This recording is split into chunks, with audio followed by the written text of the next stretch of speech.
ഹോസ്പിറ്റലിന്റെ പേര് മാറുമ്പോൾ ഹോസ്പിറ്റലിൽ ഇത്ര വലിയ ചേഞ്ച് ഉണ്ടാവുമെന്ന് ആരും പ്രതീക്ഷിക്കുന്നില്ല. ഒരു ഇമ്പോർട്ടന്റ് ആയിട്ടുള്ള കാര്യം പറയാൻ വന്നാണ് വീഡിയോ ഇപ്പൊ തന്നെ ആൾക്കാർക്ക് എല്ലാം ഷെയർ ചെയ്തു.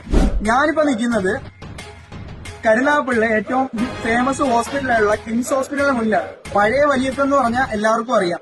എന്റെ പേര് അഹൽ എന്നാണ്. ഞാനൊരു 5th ഇയർ മെഡിക്കൽ സ്റ്റുഡന്റ് ആണ്. അപ്പൊ ഒരു ഇമ്പോർട്ടന്റ് ആയിട്ടുള്ള കാര്യം പറയാനായിട്ട് വന്ന എന്റെ പപ്പ കഴിഞ്ഞ ദിവസം വയറുവേദനയായിട്ട്, വയറിന് ചെറിയ പെയിൻ ആയിട്ട് ഇവിടെ വരെ ഒന്ന് വന്നിട്ടുണ്ടായിരുന്നു. ഒന്ന് നോക്കാനായിട്ട് എന്താ പ്രശ്നമെന്ന് അറിയാലോ. അപ്പൊ അതിനായിട്ട് വന്നപ്പോ പുള്ളിക്ക് വന്ന ബില്ല് 2169 രൂപ. അതാ ബില്ല് 2169 രൂപ ബില്ല് വന്നേക്കാം.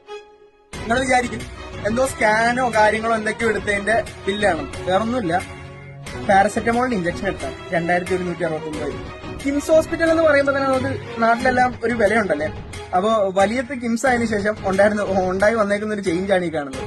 2169 രൂപയ്ക്ക് പാരസെറ്റമോളിന്റെ ഇഞ്ചക്ഷൻ വേറെ ഏത് ഹോസ്പിറ്റലില്ല.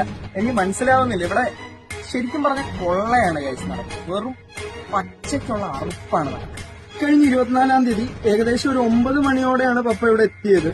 എത്തിക്കഴിഞ്ഞ് ഏറെക്കുറെ 1.5-2 മണിക്കൂർ കഴിഞ്ഞപ്പോഴാണ് ഡോക്ടർ തന്നെ വരുന്നത് കൺസൾട്ട് ചെയ്യാനായിട്ട്. കൺസൾട്ട് ചെയ്യാൻ വന്നതിന് ശേഷം വയറുവേദനയാണെന്ന് അറിയിക്കുക, അതിനെ തുടർന്ന് ഇഞ്ചക്ഷനും കാര്യങ്ങളൊക്കെ എടുക്കുകയും ചെയ്തു. അതിനുശേഷം പപ്പയുടെ സമ്മതമില്ലാതെ ECG എടുക്കാനെന്നും പറഞ്ഞ് കൊണ്ടുവന്നു. പപ്പ പറഞ്ഞു ECGയുടെ ആവശ്യമില്ല. എന്നിട്ടും അവര് മെഷീനും കാര്യങ്ങളൊക്കെ കൊണ്ടുവന്ന് ECG എടുക്കാൻ സമ്മതിക്കാതെയാണ് പപ്പ അവിടെ നിന്ന് ഇറങ്ങിയത്. പക്ഷെ ECG എടുത്തിട്ട് പോലുമില്ല. എന്നിട്ടും 2169 രൂപയാണ് ബില്ല് വന്നേക്കുന്നത്.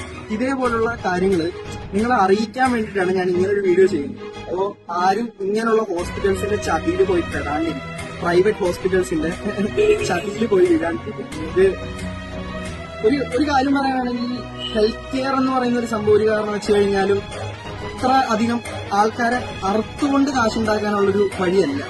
നർസൽ സിനിമയിൽ പറയുന്നതൊക്കെ പോലെ. പക്ഷെ അതൊന്നും ഞാൻ ഇവിടെ എടുത്ത് പറയുന്നില്ല. നിങ്ങൾ സൂക്ഷിക്കാം. കാരണം ഇതേപോലത്തെ ഹോസ്പിറ്റൽസിൽ വന്ന് നിങ്ങളുടെ വിലപ്പെട്ട പണം നഷ്ടപ്പെടുത്താണ്ടിരിക്കുക. നിങ്ങൾ വീഡിയോ എല്ലാവർക്കും ഷെയർ ചെയ്യുക. ഓക്കെ.